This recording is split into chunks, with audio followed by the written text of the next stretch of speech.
महंगाई की सूरत-ए-हाल ने सफ़ेद पोश आवाम को खून के आंसू रुला दिया। गरीब और मजदूर तबके की बात करें तो इनके घरों का चूल्हा चलना भी मुश्किल हो चुका। चंद बरसों में रोज़मर्रा के इस्तेमाल की अशिया खुर्द-व-नोश कीमतों में कई गुना इजाफा हुआ।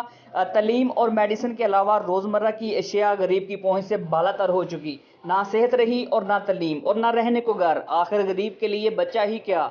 महंगाई के बायस कई अफराद खुदकुशी करने पर मजबूर हो गए, बल्कि कई अफराद मजबूरन अपने गुर्दे फरोख्त करते नजर आते हैं। गुर्बत और महंगाई की वजह से कुछ वालिदैन ने अपने बच्चों को फरोख्त करने का सिलसिला भी शुरू कर दिया। दुनिया भर की तरह हेडमराला के इलाका गिरदोनवा में इस महंगाई और ग़िज़ाई बहरान ने कितने अफराद के दिलों से खुशियाँ और होंठों से मुस्कुराहटें छीन ली।